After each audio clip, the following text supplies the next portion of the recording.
All right, everybody, welcome. It's episode 8. In honor of episode 8, we're going to dedicate this episode to the Black Mamba. Even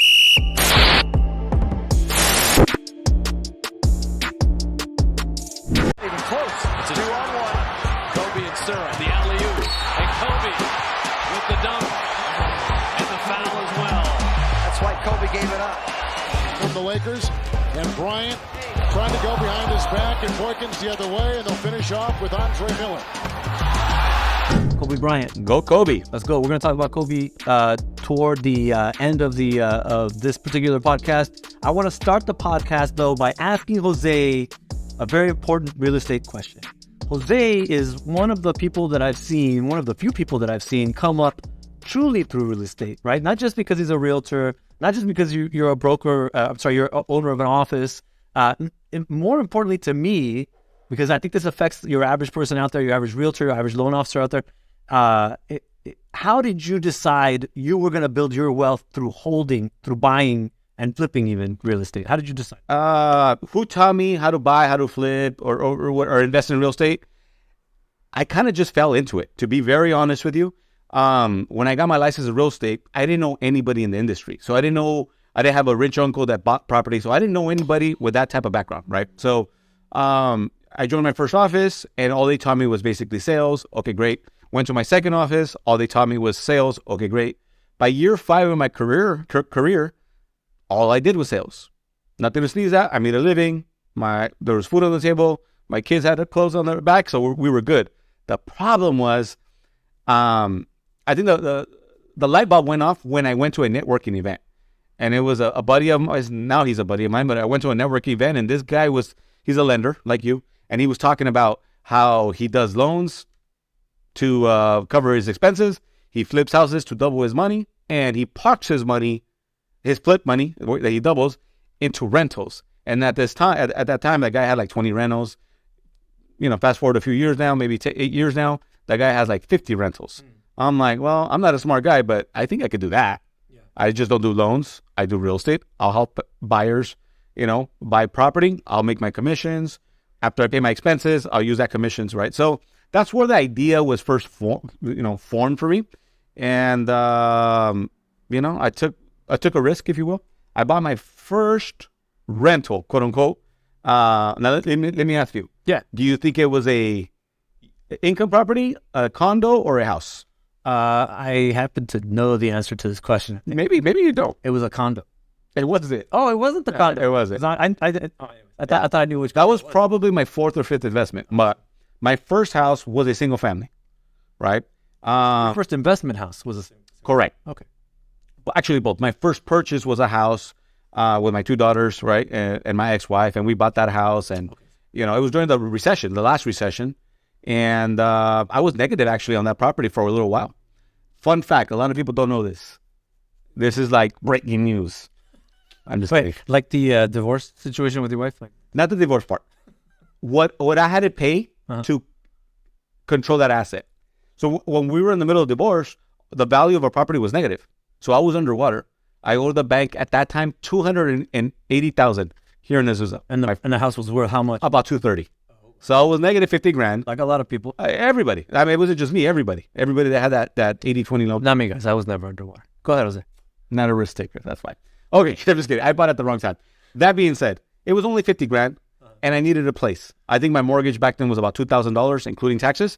So I went to the other person that was Untitled, AKA. Yes. your ex. Right. Hey, I need the girls need a place. We have a dog. I won the dog in the divorce, if you will, and we need a place to stay.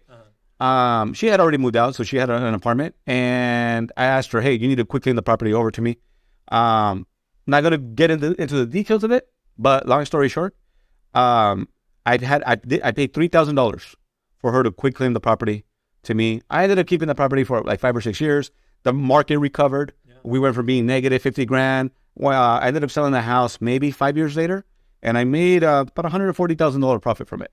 Pretty good. Net profit, which was my check. I'm sorry. Not necessarily net profit, but that was my check. That's going to lead into a conversation we might have in episode 9 in regards to how to do well or how to potentially do better when most people are afraid during recession. Sure. I think we're going to talk about that. Sure. No, let's go. So, okay, at that point, I used that check and I bought 2 properties with it. One, I bought the condo that you're thinking about. Yeah. So I bought that. It's in Covina, and the reason I bought that one is because it's a 3-bedroom, 3-bath condo in a nice area across the church from the church that we go to. But I bought that not because a condo is a great investment, but because I have 2 daughters and I have 3 boys. The way I see it, I was thinking 10 years ahead. One day I'm going to get tired of these kids and kick them out of my house. And worst case scenario, Condo. they have a condo. 3 boys can pay $500 a room. That's $1,500. That covers my mortgage. Actually makes me some profit. But more importantly, if my daughters need a place, same thing. There's a place available for them down the road sometime. Right. In the same city where we're still at, that sort of thing. But going back to my first purchase, it was a property in San Bernardino, and I bought it for $139,000. It was What year was this? My God. 2013. 2013. Yeah, February 2013. A lot of people don't know this. I was living in a 1-bedroom apartment in Azusa. There's a Chase Bank. It used to be WAMU back then, Washington Mutual. Right behind it, condos, 1-bedroom. I think I was paying like $750 a month for a 1-bedroom. My daughter slept in the bedroom, and I slept on the couch. But with that lifestyle, and 5 years into my career, I saved money and I bought this place. And that was my first investment. So key point made, and I don't want to just gloss over it, because I do talk to a lot of people as a loan officer who are looking to buy property now, and they don't have a lot of down payment, right? Right. And it's good for you that you had a $750 a month rent, but most people nowadays $2,000 plus, $2,500, $3,000. I've even heard higher numbers than $3,000 nowadays. But key is still to try. I know it's harder now, I get that, but try to live below your means. In other words, if you make X amount of dollars per month, find a situation that allows you to hold as many of those dollars as you possibly can, right? Even if it means going through some hardship, even if it means you're not buying the Louis Vuittons, you're not driving the Beamers, you're not trying to front for your whole crew out there, it allows you to save the dollars. Yeah. Living below your means allows you to have flexibility, not just in the good times when you're going to buy property, but even during recessions, when you can take advantage and then jump in and maybe buy property when people are afraid to, and the prices may be lower, or you may find a better opportunity out there. So living below your means, I want to point that out. And you know me. I mean, I'm a very frugal guy. I mean, cheap bastard, I've heard that. You can describe me as you will. I do, I like nice restaurants with the wife and date nights, right? But I'm not a fancy guy. Like, somebody asked me yesterday in the meeting that we had, hey, what's the most expensive belt that you have? Belt. My belt. He was asking me about my belt. I think he had a Ferragamo belt on. And I said, I'm actually, my favorite belt, the one that I'm wearing right now, is a Kirkland brand belt. So I think I paid like $29-$30 for that belt. It's my most expensive belt. Yeah. That's what I rock. So I don't invest in, I'm not a clothing designer type of guy, right? I'm wearing, what is this, Polo? Boss. I'm wearing a Boss shirt. This is as designer as I get, right? But with that being said, I'm always thinking, where can I invest my money? Where can I invest my, park my money for long-term growth? I think that's, again, another piece of the same thing, living below your means, but at the same time, what we get a lot in this industry, tell me if I'm wrong, but what we as loan officers and realtors get a lot is, generically speaking, the Lambo lifestyle, right? You see people out there sitting on their Lambos and advertising to us. You see people out there sitting on their car. And no disrespect to anybody that wants to go that route. And that's a great ambition to have. But on year 1, year 2, year 3, the Lambo lifestyle, and even, Jose, how many years in the industry now? 2008. So 15 years in the business. 15 years in the business, and he's still sitting here telling you right this moment, Kirkland belt, rocking a Kirkland belt.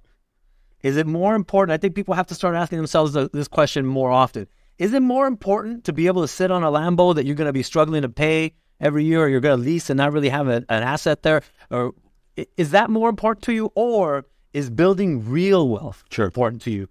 becoming a multimillionaire because you invested those hard sacrifice dollars, those dollars that you did not spend on the Lambo, on the Ferragamo belt, on the LV shoes, all those things.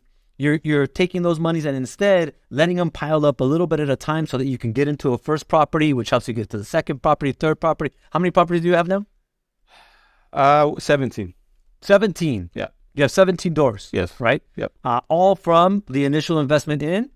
Real estate. Yeah, but that... And myself. You said, no, the San Bernardino house was how much? Oh, yeah. 139,000. 139,000. You still own that property? Yeah, it's paid off. And it's paid off? Yep. And what's the value now?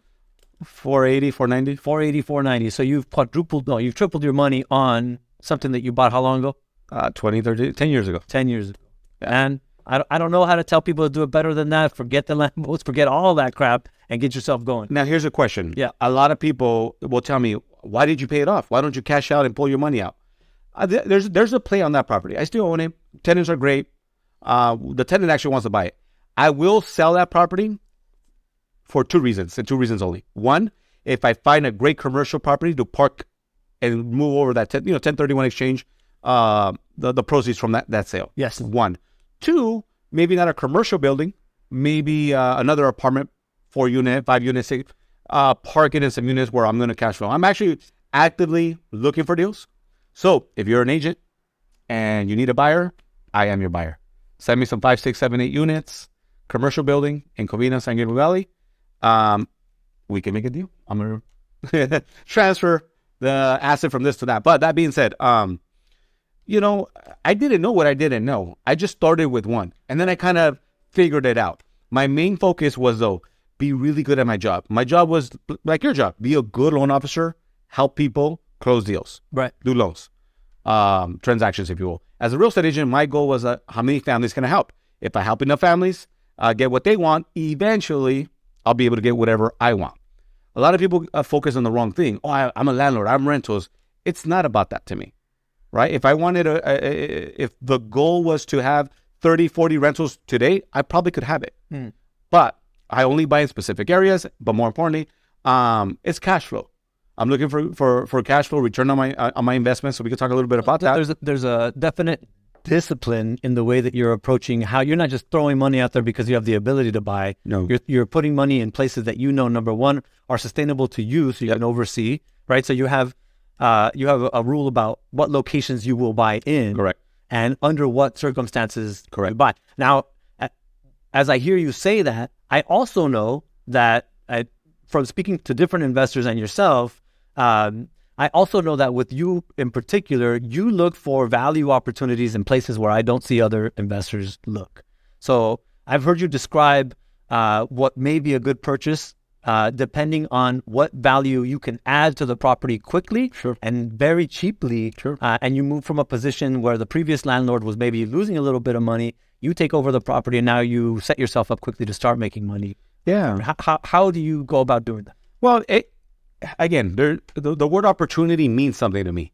Every day when you wake up, there's opportunities that you can either create, find, or piece together, right? So sometimes, if I'm interested in a specific property, maybe it's a triplex in Pomona, let's say, or in LA County, I'll go to this triplex and I'll say, okay, how can I raise the value the most per unit here? What do tenants want? They want nicer bathrooms. They want maybe nicer kitchens, if you will, or a private backyard, privacy area for themselves, for their dog, right? I mean, tenants have dogs, tenants have cats, as they should. Okay, great. So when I look at property, I always see, can I subdivide by adding a fence, adding a block, not a block wall, but a wall? And these costs are very minimal. But to a tenant who lives there, or maybe your future tenant that's going to move in, when they see a property, oh, this is like a little single casita, this is a single home, they're willing to pay a premium, whatever the market rents are in the area, right? So I treat my tenants like gold, right? Here's a rule of thumb. Rule of thumb? Yes, rule of thumb. Rule of thumb. I've helped 3 of my past tenants become homeowners. 3 tenants have bought properties with me. Why? Because I treat them well. They're human. They're great. They're doing me a favor, taking care of a property for me. Yeah. And I build a relationship just like I build a relationship with buyers, sellers, agents, everybody, right? I'm no better than them. That being said, the rule of thumb is this. If you work for me meaning my landscapers, my construction guys, my painter, my flooring guy, my kitchen guy, you name it, or a tenant. That's an opportunity. That's an opportunity for me to maybe in the future do a transaction, help them start creating their real estate wealth. Yeah. Their first transaction. I've helped my pool guy. I've helped everybody that's in my network whether they clean my pool or do our yard or, work on my projects. I helped everybody buy a house or I get referrals from them. Yeah, this is true, by the way. I've been a loan officer on some of them. Yeah, you have. And what I'm saying is I don't treat them any different. I treat them and I have the same conversation. Hey, how's your weekend? What do you have planned? Nobody asked them that. Right. Nobody asked, I don't want to call them that, but nobody asked your ancillary services, your meaning in your as a landlord, the painter, hey, how's your kid? How's your son? What school? I care. So as a landlord, I care. And it makes my life very simple and very easy. I think it goes a little bit deeper than that. I think as a landlord, you maybe have a higher incentive to care, but you are essentially a caring person. I know it's a little soft sounding for big macho man Jose, but Jose's never not been, I hate to play you up, but Jose, just truthfully speaking, Jose's never not been the kind of person that's not going to ask that kind of thing, right? So whether he's looking for opportunity or not is not necessarily relevant in the deep down Jose. There's a meme out there. Hector, you could add the meme to this. No matter how rich or how much money or how many properties you own, our grave is still going to be the same size. Yeah. So I don't forget that. I'm not a douchebag. I'm not a jerk. I may need a favor one day. And those people that you stepped up on your way up, guess what? You may need a favor. So I don't step on anybody. I treat them like they were my cousins, my uncles, or an agent here within the organization. That reminds me of a picture of Obama. Have you ever seen this picture of Obama as he's exiting the White House and he's fist bumping the janitor? Have you ever seen that picture? Oh, yeah. I love that. That's a great picture. I loved Obama. Yeah. I love Obama still. Okay, so let's talk about wealth building mistakes in our industry. You're a loan officer. Yeah. I know, some amazing, and you know them too, some amazing loan officers that have created real wealth, rentals, flipping property. They do this, do that. But I would say maybe 90%, 95% or higher don't do nothing with the knowledge, the skills, the contacts, the network that they have of agents, right? Yeah, they think you're kind of a single leg. Why do you think that happens? Why do you think agents or loan officers fail to grasp that, like, you know what, I got to work on my retirement. I got to work on my exit plan. Why do you feel that's very common? I would say maybe 95% of all the people in our industry. I think it's true not just of loan officers and realtors, but I think it's true of people in general. If you think, for example, the savings rate for retirement, speaking strictly of retirement right now, since you mentioned exit strategies, the savings rate for retirement is extremely low. It's actually frighteningly low for the average American out there. I'm wondering for the next generation what they're thinking is going to happen as they begin to retire, what they're thinking is going to happen to their lifestyle. Because if you drive hard and like a lot of people I see, and I hate to say this, but a lot of people I see when I'm reviewing their documentation for pre-approval, I see that they're making $10,000 and burning $9,999 month over month. It works like that in America right now. And I'm wondering, every time I'm wondering, what are you thinking is going to happen in the end? Right? So I don't think it's just a loan officer thing or a real estate thing. I think Americans are just driven right now to maybe look a certain way, live a certain way, front a certain way. And that has become more important than really thinking about and sacrificing for the future. You know why I blame? Let's go. You know why I blame? Is the education system. I'll tell you why. When I graduated from high school, I never went to college. I actually, I went to college for about a week, to be honest with you, Mount Sac. And I went probably like 6 months after I graduated. Actually, I got my GED. Now graduated, I got my GED. 6 months after that, I signed up for Mount Sac. I was thinking, oh man, like, Saved by the Bell, it's going to be cool and hot girls and my backpack and all this, right? I think you Saved by the Bell. Saved by the Bell. I was looking. In Saved by the Bell, which character were you? I want to know. So you have, there's Zach. You have Zach. The consummate SoCal. Yeah, I'm not Zach. I'm not Zach. I do like Mario Lopez. What was his name on that? Screech. No, Screech was the Diamond. Yeah, I don't know Mario Lopez's character. Okay, so maybe Mario Lopez. I wasn't a jock because I sucked in football and I sucked in baseball. But I hung out with jocks. So maybe Mario, mine is a six-pack. I had a fucking belly, so still do. Oh, Hector, if Jose's brave enough, I have a great picture of him holding a tiny little fish. It's awesome. Oh, yeah. We should post that. With a shaved head? No. I think I had a bald head, I think. Okay, so let's talk about this. I want to dive deep into wealth building. So, okay. Any loan officer, real estate agent watching this video, they want to start creating wealth or working on their exit plan from the business. They don't want to be doing loans when they're 75, 80. No. What advice, what 2 or 3 steps would you give for, hey, start doing this, start changing your mindset? What would you do? Number one, get serious about saving. Okay. That's number one, right? If you fund a loan a month, if you fund 10 loans a month, and you're not saving as much as you possibly can, even to the point of sacrificing the things that we love seeing on social media from other people, fancy trips and et cetera, et cetera, et cetera. If you can afford all that stuff and save, God bless you, fantastic. Yeah. Take more trips, do all the things that you want. Most people, though, are not in that situation, especially in the beginning of their careers. Most people are going to be like, they're going to be trying just to make the bills, right? You have to try and put yourself in a position where you're making those bills and putting away as much as possible for saving. Savings is your first leverage point. Actually, your job is your first leverage point. Your second leverage point that you create through that job is going to be that savings. Now you're going to leverage your savings into purchases of things that make you money and not things that lose value or are just for appearance purposes, right? So I don't care. I don't care if you drive a Lambo. Good for you that you got it. But I don't care about it, me personally. I care about talking to people like Jose, for example, who's got 17 doors already. And if he wanted to this moment, he could quit. Yes. He could leave.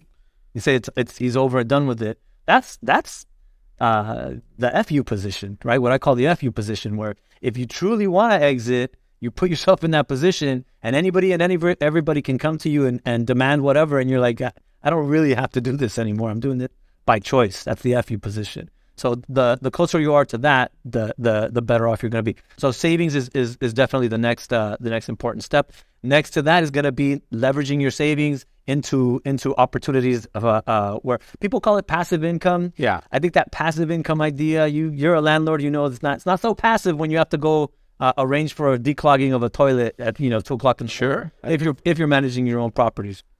If you're not managing your own properties, you're still managing the manager. And believe me, I see my wife do this all the time. Managing the manager is a thing. It's work. Truly is. But again, you're into that third step. That third step is real estate. For in our business, it's a lot of real estate. But for other people, it could be investing in other types of vehicles that grow your money without you physically having to work at it, right? As intensely, I should say. I like your answers. Can I give my top 3? For sure. All right. This is going to be like my hook, my reel. All right. So what was the question again? I'm so sorry. How do you build wealth? You want to know what are the 3 steps for wealth building? Okay. Number 1, become irreplaceable at your job. I don't care what you do. It's like my clients. They're gardeners and they own 5 houses. They're gardeners. They cut grass. They're so good at their job. They have so many clients. I'm their client. So many routes, if you will. And they're so good at what they do. Their prices are great. They're on time. They show up on time. If it rains, they give you a discount, whatever the case may be. They're irreplaceable. I haven't fired my gardener. He's worked for me 8-9 years. 8-9 years. So he's irreplaceable. Become irreplaceable. That's number 1. So that means you've probably created a good income month after month, year after year. So number 2, read some investment books. Some that I like to be that I recommend to my kids. I'll start it with that. Rich Dad, Poor Dad, Psychology of Money. Another one that I would definitely recommend is, oh my God, Darren Hardy. What's this freaking book called? The Compound Effect. Yeah, Compound Effect. I'm sorry, the significance of details. Yeah, the Compound Effect. And these are not, leverage your money. No, these books are, it's the compound. It's the idea of changing your mindset. Those 3 books, start reading them today. And my favorite, surround yourself with smarter friends. Yes. So change your network. Sometimes a lot of people don't know this. When I was going through a divorce, my best friend at that time, he's still my best friend. we would drink, we would hang out, we would, do a lot of dumb shit together. When I was going through the divorce and I was really going through it, I kind of disappeared. For 3 years, my best buddy didn't know how to get a hold of me. Wow. I wasn't returning his calls, but it wasn't because I was going through divorce. It's because I was focusing on real estate, and I didn't want to hang out, drink, have chicken wings and pizza. My focus was, let me survive this hole that I'm in going through this divorce, and let me survive this business that I'm starting, which was real estate. So surround yourself with new friends and elevate. So that's my advice. Awesome. Let's close this episode with a movie, Hollywood. Wait, no, we're not. No, we're not ready to close it. Man, you can interject your movie if you want. We're talking about Kobe. We got to talk about Kobe. We said we were going to talk about Kobe. It's episode 8. We're going to dedicate episode 8 to the Black Mamba, number 8. It was number 24 for a little bit there, but I don't think I think most people will remember him. NBA retired. The famous number 8. The Lakers retired both his numbers. So they're both important. I think he played 10 years with number 8, and then he switched it because he said, it's a new me. I'm no longer flying. Did you see Pau Gasol's number get retired and when it got put up there with Kobe's? Absolutely. You see his reaction to? Of course. Oh, that was moving. Now, how do you know? Okay, this ties into Kobe. How do you know that you have been a success and Kobe was a leader of the Lakers organization? Yeah. How do you know that you were a success in the position that you're given? Leader Kobe. How do you define it? Well, I think I want to start with, if you can find a way to be a leader and stay true to yourself, that's already a big success in my eyes. Because success gets sold to you, again, and you get sold to you in various formats. And the truth about it is great leaders are able to maintain their identity while they lead. Right? That's something I had to learn. Yep. Right? The military taught me that. I emulated a lot of good people in the military. I wanted to be like them, but I found out really quickly I could not be them. It was not going to be possible. I had to take the best strengths of me and implement those along with what I was teaching or what I was being taught by them. That's number one. So that's a big success already, because if you could do that, a lot of things flow from that, including comfort in the position, including being able to lead in directions where you feel confident and not being misled into directions where other people are telling you look great. So that's already a big success. How else are you going to be successful as in a leadership position? I would say if you can take a team and make that team feel like they're on a mission, right? That's something that I also started to learn in the military, but I've ingrained since then. If you can make that team feel like it's on a mission, like it's on a learning mission or a production mission or a growth mission, those things allow a team to become one, right? That's why a team becomes a team, because they have a joint a goal together. And if you can sit them in a space and have them all feel like they're working towards that goal together, that's already a huge success. So for Kobe and Pau, I think the answer is very simple and very clear. Kind of ties into what you said, is if you're a leader, how many leaders did you create? Very simple. Paul became a leader within the Lakers organization, and not just a leader, a Hall of Famer. Yeah. Right? A Hall of Famer in the Lakers and the refs, number retired. Are you kidding me? That's how I define success. Kobe won with Shaq. Kobe won without Shaq. Right? And on ESPN, there was an interview that Kobe and Shaq did together. Right? For ESPN. It was like a 30-minute piece, right? I watched it. Oh my God, I wanted to cry, because the friendship, the history, they threw punches at each other. I mean, not just that, but at the end, Kobe always wanted to have one more ring than Shaq. The competitive that he had is something that I love. Something that I push our agents and our loan officers here, where it's like, okay, great, you had a great November. Can you have a great December? Okay, you had a great quarter. Can you do it again? Because that quarter's over, right? So Kobe is amazing. So episode 8, this is for you. When you hear the stories, and I'll end it with this for me. I was more excited for the next 20 years with Kobe Bryant, because he had got into Hollywood a little bit, producing. He had got into children books because he wanted to set the mamba mentality mindset with the children book stuff. And the other aspect, he was getting into business, venture capitalist. He had started a venture capitalist investing. He had done an interview where kind of goes back to my previous point. He was surrounding himself with smarter, high-level executives to teach him how to be a high-level executive. So for me, it's like that guy was always searching, how can I get better than yesterday? Can I tell you like my like top 3-4 aspects of Kobe that I truly admired in him? Number one, he had a humility to him. Yes. Right? Even though he would probably shove his skills in your face on the court and talk massive crap to you on the court, and there's evidence of that, right? Him talking down to juniors, him mistreating, all that stuff, there was still a humility to him. Every time you see that guy talk, he wasn't talking like he was the better than his fellow man. It wasn't like that. Yeah. It wasn't like that. Even though in a lot of ways he knew he was. He had to know he was. 100%. Especially on the competition level, right? That's one. But number two for me it was his not sexy, not Hollywood. It was his work ethic. His work ethic, like Michael Jordan's, goes beyond what you would expect. The difference between the Shaq and Kobe was the work ethic. And the first person to tell you that would be Shaq. And he actually did say that. Absolutely. I was more trying to have fun out there, and I knew I was great already. Kobe knew he was great already, and he was still trying to be greater. Yeah. He was after something that I wasn't. And it was his work ethic that got him everything, in my opinion, everything that he got. He could have been dead silent the entire time, and he would, in the game of basketball, he would still have been, up amazing. There. Amazing. I do. Amazing. Because he had an amazing work ethic. All right. With that said, this is episode 8, guys. I hope you like it. By the way, give us a follow, subscribe, tag somebody who's a real estate fan, lender fan, Kobe fan, business fan, and Dad's House. This is Dad's House. We didn't talk anything about kids today, but stay tuned. Next episode, we're going to cover business. I have something to share about our children. They're driving me nuts. I have something to share about my children.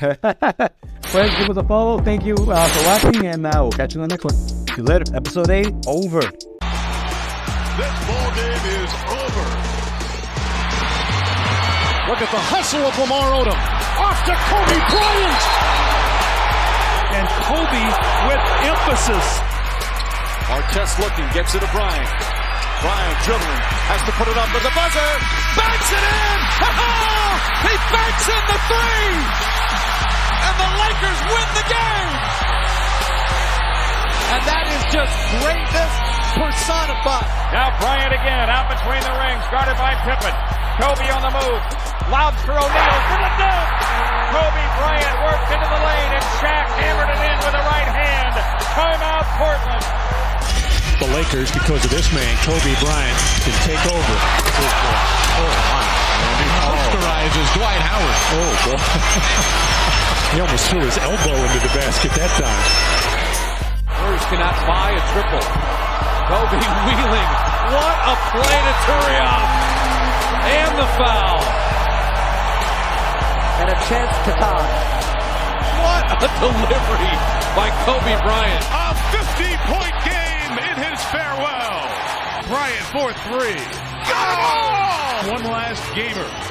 Bryant on the move with the jumper. He got it! 58 points! And the Lakers lead! 60. Rotation of Bryant. Buckle up for Kobe! Kobe Bryant just sucked the gravity out of the target center. What a play! The windmill slam. Long run out by Kobe Bryant. Behind the back. Oh! What did I just see? You just saw what Kobe does best, and that's bring people to their feet with a sensational play. Really got a dribble drive, change of direction by Bryant. Slam dunk. Woo! You talk about elevation. Chick, he went up to the rafters before he decided to put somebody on a poster. They'd love to get it into Nash's hands, and they do. Ball knocked away, stolen by Parker. There it is. Here comes George to Kobe Bryant. Bryant inside. It's good. It's good. Tie game. A one-point game. Walton to tip it. Bryant with the save. Oh, you got to get a shot here. Final seconds. Bryant for the win. Bang! Kobe Bryant has hit a shot at the buzzer. 4 away from Elgin Baylor's Laker record. For 3 again. Yes! Well, there's 70. Everybody wants it to get into Kobe's hands. Kobe pump fake for two. Kobe's got the Laker record. 81-point game. Ladies and gentlemen, you have witnessed the second greatest scoring performance in NBA history.